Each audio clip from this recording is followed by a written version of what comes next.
Hey everybody, my name is Zach Behrman. I am the partner manager at Xplenty. Thanks for joining this morning or afternoon or evening, depending on your given time zone where you're at.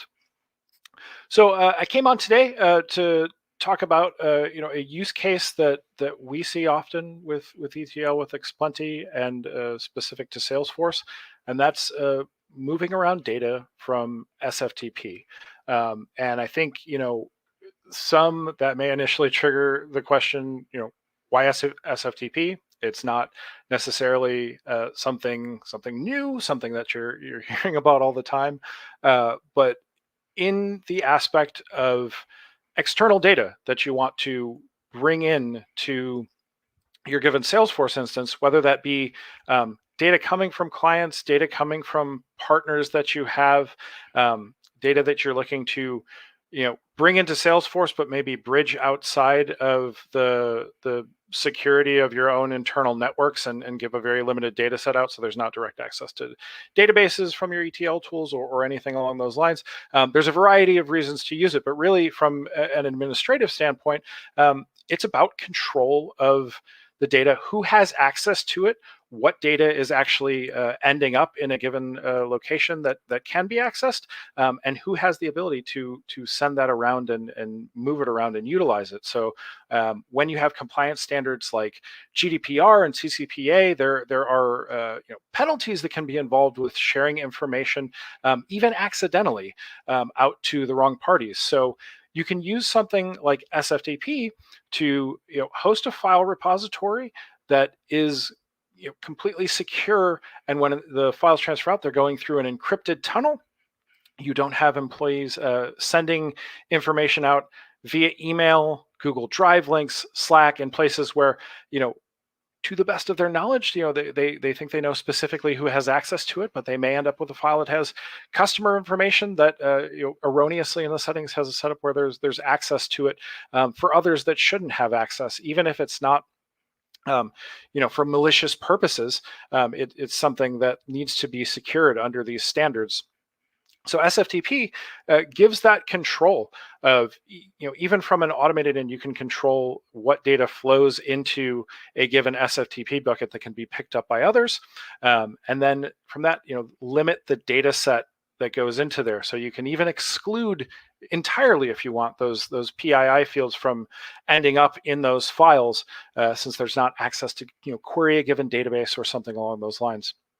The use case I'll look at here and walk through a bit of a demo of is the aspect of, in my role here in partnerships, part of a partnership relationship is referrals from partners to their customers or prospects that may have aligned interests and may have use cases that we can serve as a beneficial tool for them.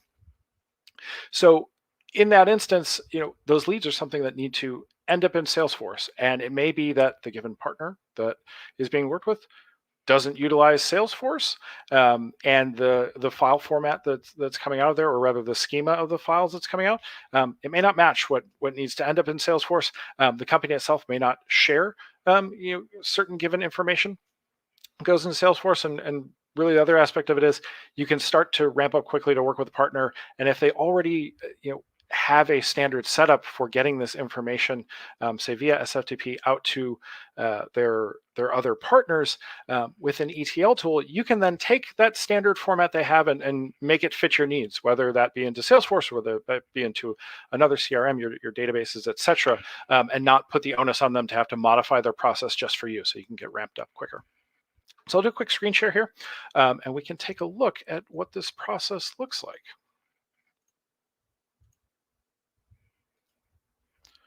All right, so right now you're looking at a Salesforce instance for demo purposes here, that we can go in and we can take a look at. Leads is what we're talking about, and bring leads into the system on an automated basis, taking out manual uploads and all these different aspects that you might have. So we've got a variety of leads that you can see inside of here already. When we go and click into a given lead, you can go and look into the details, and we'll see that we have their name, their company, their title, what their lead source was. In this instance, we want to identify it as a partner referral, then the partner email. I'm using my own information in this case as the partner. And these are custom fields to identify the partner contact point, the partner company themselves, then we have their phone number and their email. So what I'll do here is show you what it looks like from the data side of what is in this SFTP. So here's a folder, an SFTP I have set up leads to. It is our leads folder here, and we've got a few different CSV files that have been loaded in. And when we open one of those, we can go and quickly take a look at what data we're passing across. So fairly minimal amount of data here, but we've got name, job title, company, email, phone number. These are a few of the items we saw in the leads that we have there, but it's not all of them. So that is something that we'll need to address in a process of pushing into the system. So this CSV file itself, it does not identify where specifically this is coming from or who the point of contact would be for these leads at the partner themselves. And that is likely an instance of it's their SFTP bucket or an SFTP that you have set up for them, so they know they're pushing their files across. They don't necessarily have to identify themselves there. But with an ETL tool, we can go through and make sure that information gets populated.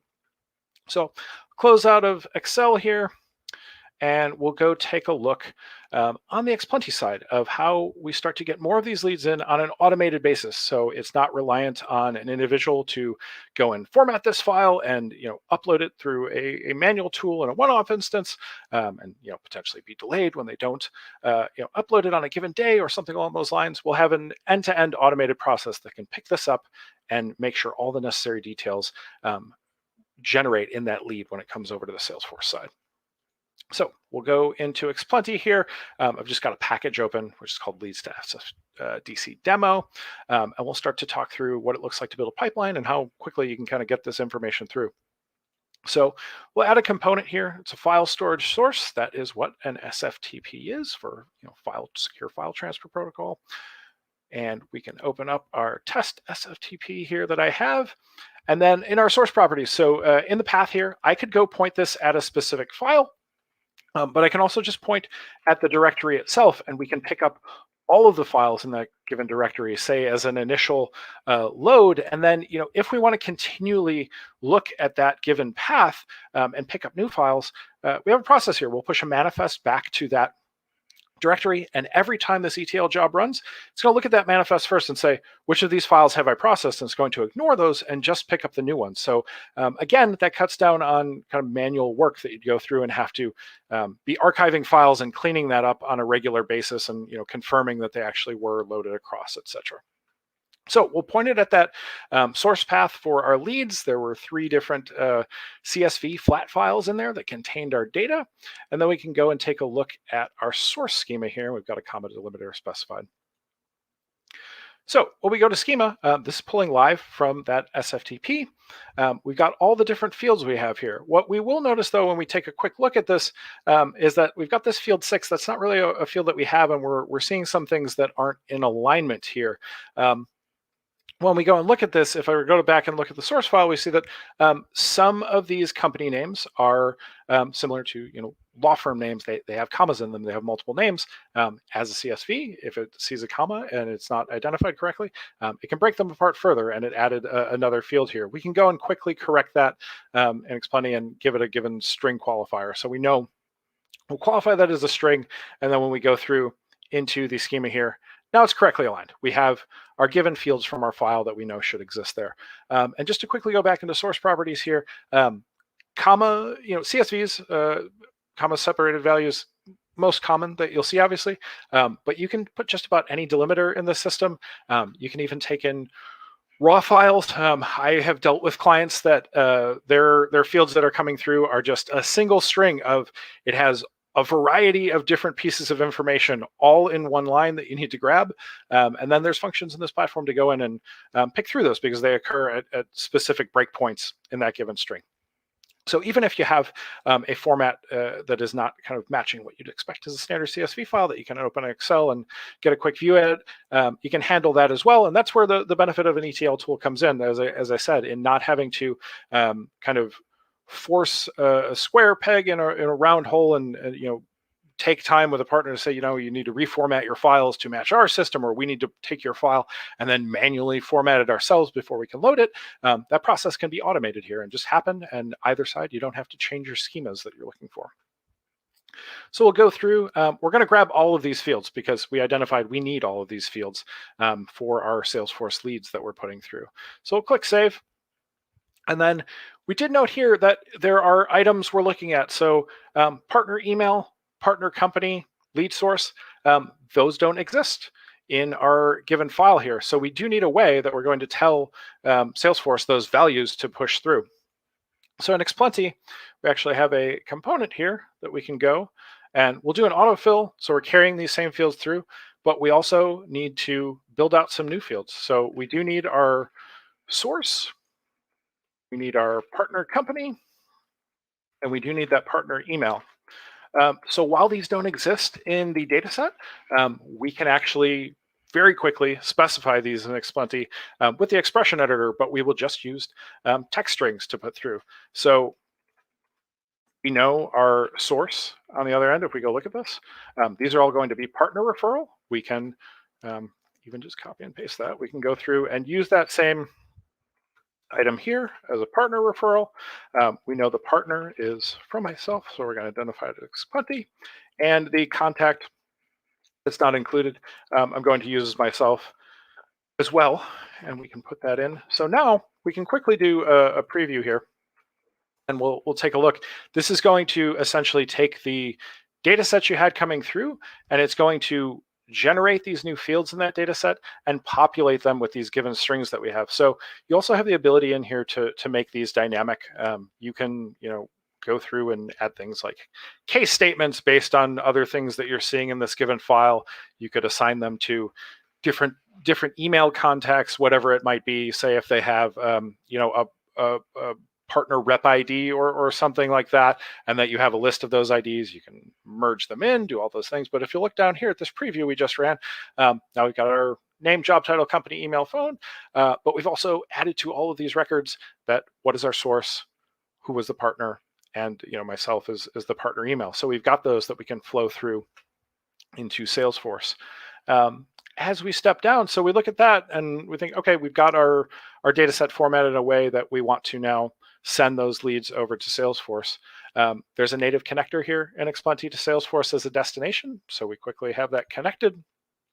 We go and grab what we have is our Salesforce instance that we're looking at here. I have it called SFTP test that we see here.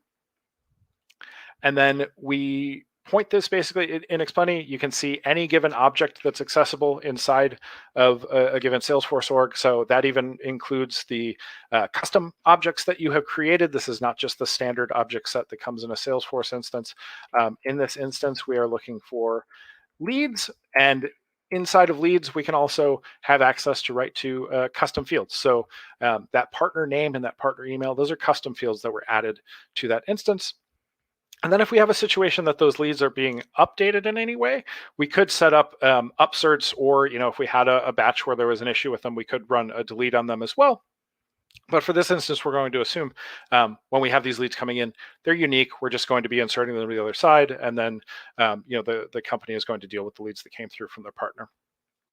So when we go to the next step of schema mapping, there's only 2 required fields to push a lead through to the Salesforce side. It's the company and last name, but we have quite a few others. But the one thing we'll look at here is when we see last name, we can go back and realize from the original data set, we don't actually have a specific last name. We have a full name. So we do need to go back and make a slight modification to go through and pull that out of that field. So we want to go through, and we're going to need a last name, we're going to need a first name. So we're going to close this out for a second. We're going to jump back and look at how to deal with that. So we could add another select component to do this, but I'm just going to show you quickly how to do this here. And this is one of those things that an ETL tool that's low code like this can let you make modifications to your data without spending a lot of time and custom scripting for those purposes. So I'm going to go through, I'm going to add 2 new fields here. And what we need in this instance is we need our first name and our last name to match Salesforce schema for that given object. So in using Xplenty, we have a wide variety of expressions we can use here. What we really need to do is take those names and break out the individual fields that we have on them. So we can go down and, we know we're dealing with strings in the names, and we have quite a few different options here, but we will see we have a string split option that you'll see here. So this is what we want to do. We want to split this string into two. We have specific items that we want out of it. The first word, we want to pull out that term and use it as the first name, and the second word that's after a space, which is our delimiter here, is going to be our last name that we want to pull out. So we can quickly go in and do a string split, and then we simply go through and pick our fields. We know it's on name, and we know that there's a space in the name that we're breaking it out as. And then you can go one step further from this and basically call the index that is going to be generated by this. So the index is when you split out a string with this function, start at 0. So we know 0 is going to be the first word that is pulled out before the space, and that's going to be our first name. And then we can go and do the exact same thing here and pull out index 1, which is going to be our last name. And I'll run another quick preview here again, just to show you what this looks like, that we're again very quickly altering the data set to now include a first name, last name, as opposed to the full name that came through. And as I said, when you have a client, a partner, another outside data source that's coming in, you can automatically process these and change the formats and data types and different aspects coming around, rather than them having to go back and kind of change the mold of what they're doing to fit you and make it like a much quicker and much smoother process to do it. So now we'll see. We have our name field that was existing originally, but now we've split out our first name and last name across them. We have those in our data set. We can assign them to given fields in Salesforce. The last thing I'm going to do here is just drop out the name field. We're not going to use it. We don't need it. Now it's gone from the flow after this, and we only have first name, last name passing through from these expressions. And then as we go back down into our Salesforce component here, we'll now have those same fields assignable that we can go through and utilize. So let's go to our leads, go back through our insert, and then we know we have our company name here. Now we have a last name that can be assigned, and we have several other fields that are not required to create a lead, but we want to bring them through. So we want to go through and we want to assign that first name. We've also got job title that we want to put through. We want to put through the lead's email. We want to put through the lead's phone number. We want to say where it came from, if it was a partner, who they were, and then this partner email as well. So there's a few different destination fields to align here.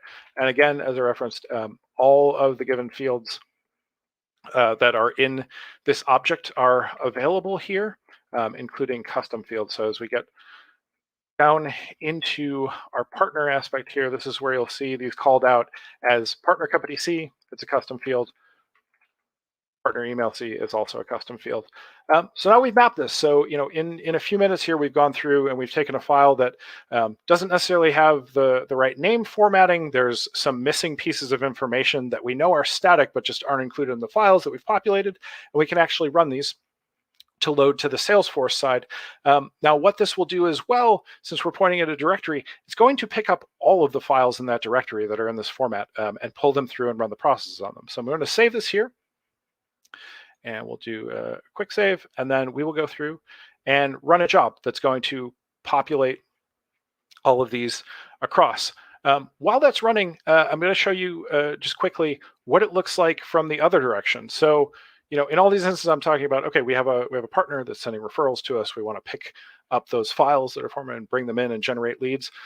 Well, from the other aspect, that partner that we were working with probably want some updates on what's happening with those leads. Say if you have a referral agreement for a percentage of sales, or if given assistance is needed from the person who holds the relationship on the partner side of those contacts. So just as we've gone from an SFTP through to Salesforce, it is possible to go the other way. This is a bidirectional connection here. So we'll grab a Salesforce component, just looking at it in this package, and when I go through, we can pick our same instance.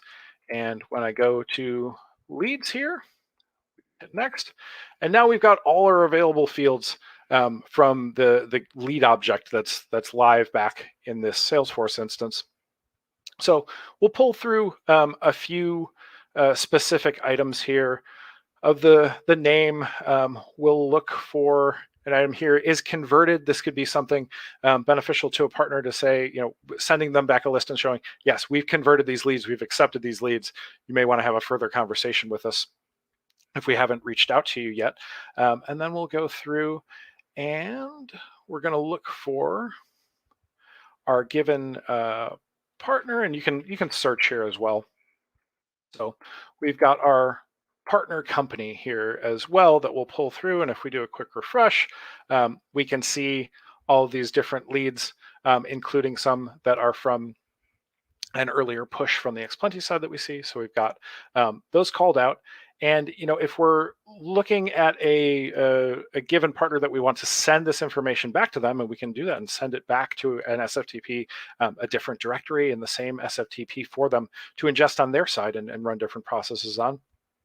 We can go through and quickly do something along the lines of a filter and just say, I'm looking at my leads. I only want to look at given leads to push through, the updates on those statuses for when the partner company matches the company I'm looking for. And you could run multiple of these processes specific where it goes and filters for those different companies. So we can run a quick preview here and we'll see this is going to filter out and give us only leads that are from Xplenty as the partner. And you could go into further filters here and say, only show leads that have gone through and are showing conversion, the ones that they might care about a status update on, or maybe they care about all of them and you send them through.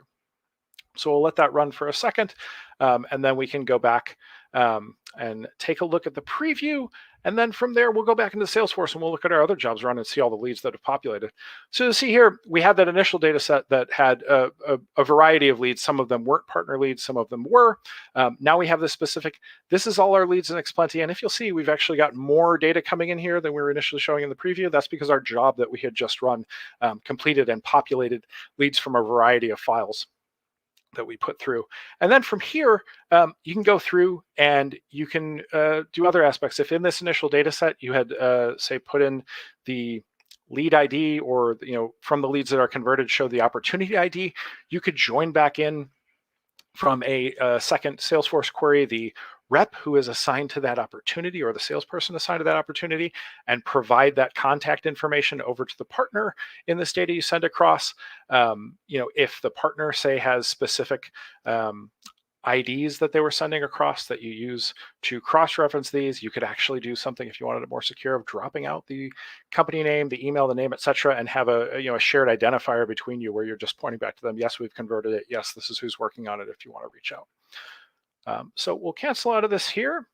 We will go back and look at our Salesforce instance here.